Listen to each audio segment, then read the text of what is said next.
Good afternoon. I'm Trista Keaton, and you're watching The Source.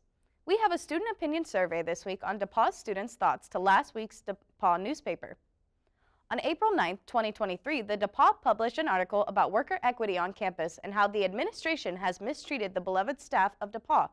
The article, written by Derek Ford, contains several points about the conditions, lack of tenure, and overall experience as a staff member going through the transition from one university containing 2 schools to 3. The short-term contracts at DePauw have hurt not only the staff, but the students, paying rising tuitions for less academic opportunities. We get DePauw students' initial reactions to the article. My initial reaction to the article was a little confused because this wasn't a topic that I had heard anything about before, but it did make sense when I thought about it.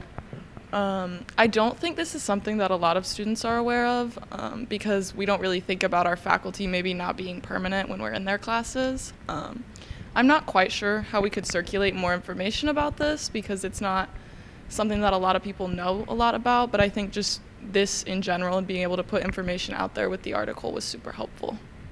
I was honestly surprised by the article. I didn't know so many of the professors here weren't on like tenures or anything.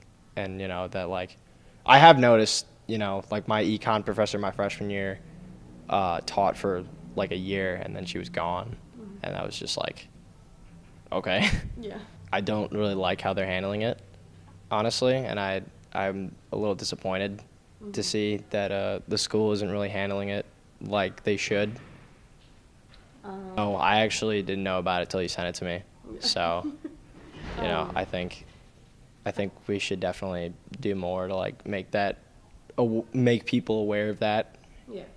And I'd say just start talking about it, get the word out, maybe hold something at the UB, I don't know, and just get the message out.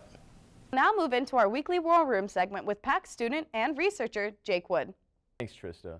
First, the War Room discusses a recent televised event with Atiq Ahmad, a former Indian parliamentarian and ex-gangster who was shot dead while being escorted by police on Saturday, April 15th. In the city of Allahabad, Ahmed was rushed by reporters who began asking him questions.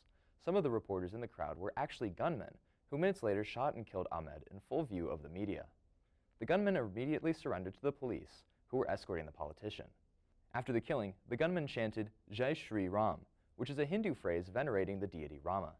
Police state that an investigation into the murder is underway, while rumors say the attack is linked to the Bharatiya Janata Party, India's ruling party and a political grouping opposed by Ahmed. The assassination has sparked controversy across India, with calls for rule of law and to not make the incident a Hindu versus Muslim issue. For our next story, the country of Sudan is facing a large-scale internal conflict as 2 factions of the ruling Transitional Military Council began clashing on Saturday. The conflict involves the mainstream Sudanese armed forces, which are loyal to the nominal head of state Abdel Fattah al-Burhan, and the paramilitary Rapid Support Forces, RSF, which are loyal to junta member Mohamed Hamdan Dagalo. The fighting erupted virtually out of nowhere, which leads the War Room and other analysts to believe it was initially a coup attempt by the RSF that has escalated into open warfare. Dagalo has openly used rhetoric accusing Burhan of being an Islamist and calling for his removal, while Burhan insists the RSF are attempting to derail the Sudanese transition to democracy. Regardless of rhetoric, it appears that the fighting is a direct result of the power struggle within the Transitional Military Council, rather than any attempt to launch a war of liberation. Currently, forces loyal to Burhan control the capital city Khartoum, but violence continues across Sudan, with the RSF seizing large parts of the southwestern part of the country, as well as the capital's international airport. The wider international community has called for the violence to end, with the country of Egypt believed to be supporting Burhan.